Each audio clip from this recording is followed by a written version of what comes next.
Oy, para sa kasayuran ano, ito nga kung paanano ang pag-ihap san 40 days, ika 40 days ang tao nga namatay.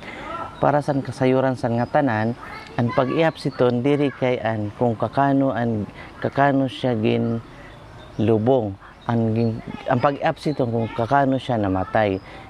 Halimbawa, kung namatay ang usa nga tawo sadto nga November 23, mag-uusa siya kabulan sa November 22 halimbawa, mag-uusa siya kabulan sa December 22.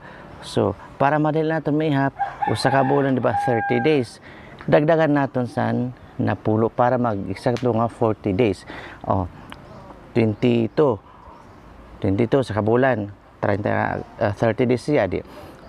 Ihap kita napulo para mag 40 days. Sa 22 ha, 23, 24, 25, o 1, 2, 3, 4, 5, 6, 7, 8, 9. Ang ika-10 dida,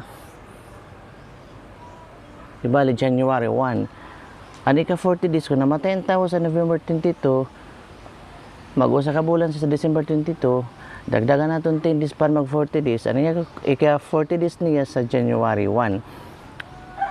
Tapos masinglat, sana man ang patikang kun aniya pasulit ay aniya pa ika 40 days sa January 1, sana man lahat mapatikang pangpanubina.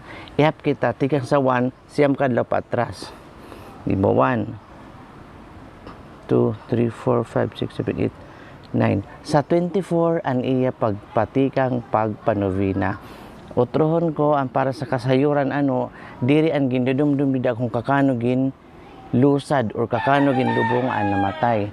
Kay masayang ang tawo, halimbawa ano, uy, kakano si Kuan, si Pulana, kakano namatay, di ba? Ang papagana sa tawo kung kakano nga pizza namatay. Diri masayang, uy, patay na nga si Pulana, kakano siya ginlubong, o nakakana kasi ton, masayang lang siya siton, masayang lang tawo, kakano siya namatay, sumat mo sa nga November 22, so kakano siya ginlubong. So siton, laki bali follow-up question nila iton.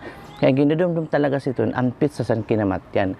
Bisan pa sino talaga aton pakianan, ang ginudumdum dida, ang pizza san kinamatyan.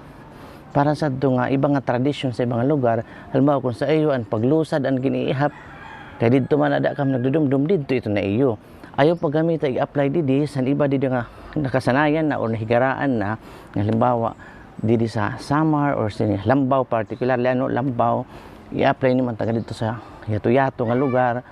Ayaw, kaya di nakasanayan ito nga san. Ayaw pagriwa, kaya kung maaram ka nga mga di, maaram ka magnovena, na nga magkukuha ka pa iba. Pwede mo lugaringan.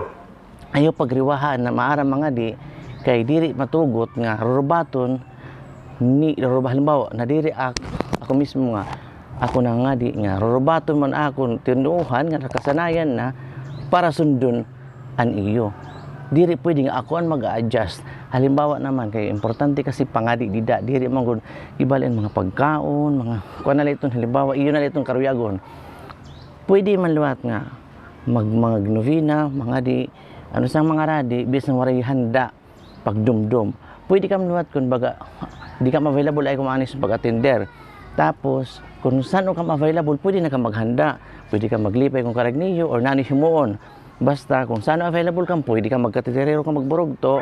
Pero ang mga radi, diri pwede ka asyaan mag-adjust. Asyaan magsunod sa diri mao nga tuluhan. Ano? Ngasan, ito nga nagpapinasamwak nga. Asya ko nito ng Pulana, asya ko nito ng Kuan. Diri itong tama. Kahisan orasan, nagkikinanglan sa mga radi, nahingain kam. Bato na iton.